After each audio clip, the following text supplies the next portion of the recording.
नमस्कार, बहुत स्वागत है आप सभी का हमारे इस खास बुलेटिन में। मैं हूं आपके साथ मरियम अली। चलिए देश और दुनिया की तमाम जरूरी खबरें हैं, उन पे एक नजर डाल लेते हैं।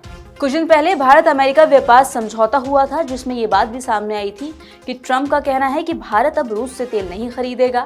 अब इसी पर रूस का बड़ा बयान सामने आया है। आपको बता दें कि रूस का कहना है कि भारत किसी भी देश से कच्चा तेल खरीदने के लिए पूरी तरह से स्वतंत्र है। क्रेमलिन की प्रवक्ता दिमित्री पेस्कोव ने कहा कि रूस कभी भी भारत का एकमात्र ऊर्जा साझेदार नहीं रहा और तेल खरीद के स्रोतों में बदलाव को असामान्य मानना गलत होगा। एक प्रेस कॉन्फ्रेंस को संबोधित करते हुए पेस्कोव ने कहा कि हम अन्य सभी अंतर्राष्ट्रीय ऊर्जा विशेषज्ञों की तरह अच्छी तरह जानते हैं कि रूस भारत को तेल और पेट्रोलियम उत्पादों की आपूर्ति करने वाला अकेला देश नहीं है। भारत हमेशा अन्य देशों से भी ये उत्पाद खरीदता रहता है, इसलिए हमें इसमें कुछ भी नया नजर नहीं आता। पेस्कोव का ये बयान उस दावे के बाद आया जिसमें अमेरिका के राष्ट्रपति डोनाल्ड ट्रंप ने कहा था कि प्रधानमंत्री नरेंद्र मोदी अमेरिका भारत व्यापार समझौते के तहत रूस से तेल खरीद बंद करने और इसके बजाय वेनेजुएला से कच्चा तेल खरीदने पर सहमत हो गए हैं।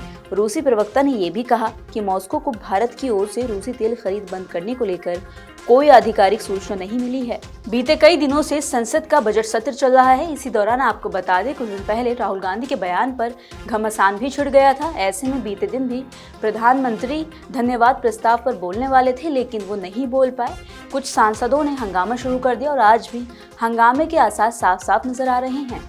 बीते दिन 8 सांसदों के निलंबन के विरोध में विपक्षी सांसदों के लगातार हंगामे के चलते लोकसभा की कार्यवाही 4 बार स्थगित हुई।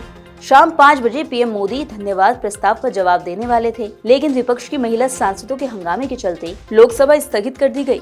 इससे पीएम मोदी का संबोधन भी टल गया। वहीं शाम 5 बजे जब सदन की कार्यवाही शुरू हुई तब विपक्ष की महिला सांसदों ने सत्ताधारी नेताओं की कुर्सियां घेर ली। इनमें पीएम मोदी की कुर्सी भी शामिल थी। महिला सांसदों के हाथ में बड़े बैनर थे जिन पर लिखा था, जो सही है वही करो। उधर केंद्रीय गृह मंत्री अमित शाह आज भारत टैक्सी ऐप लॉन्च करने वाले हैं। आपको बता दें कि ये भारत टैक्सी जो लॉन्च की गई थी, उसका ऐप नया लेकर आने वाले हैं भारत सरकार। अब जानते हैं कि इसमें क्या खास होगा।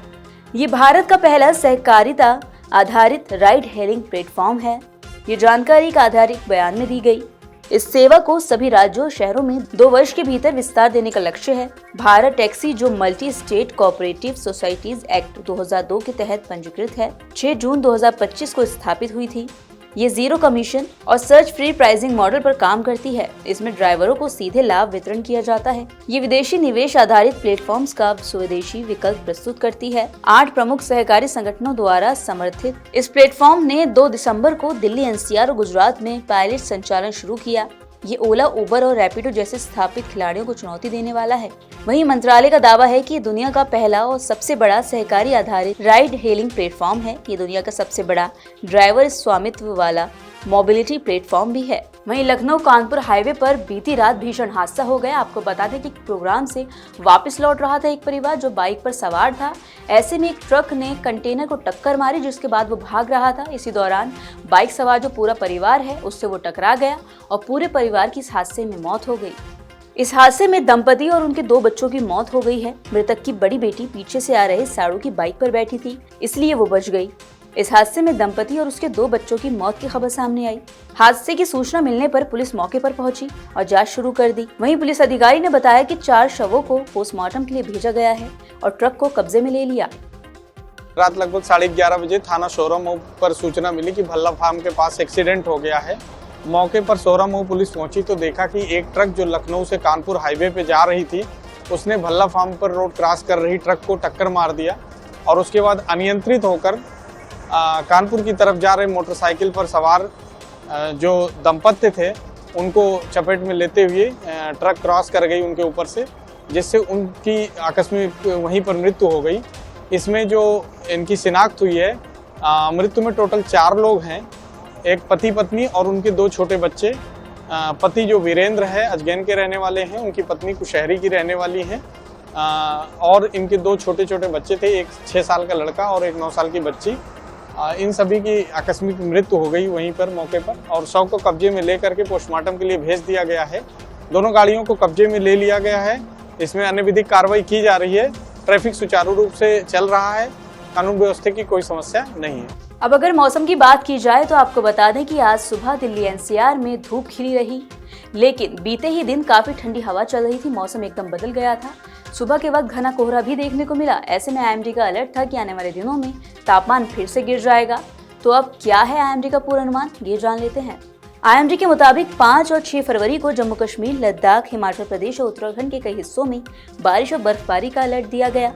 वहीं दिल्ली एनसीआर समेत उत्तर भारत के मैदानी इलाकों में घना कोहरा और तेज ठंडी हवाएं चलने का भी पूर्वानुमान दिया गया है।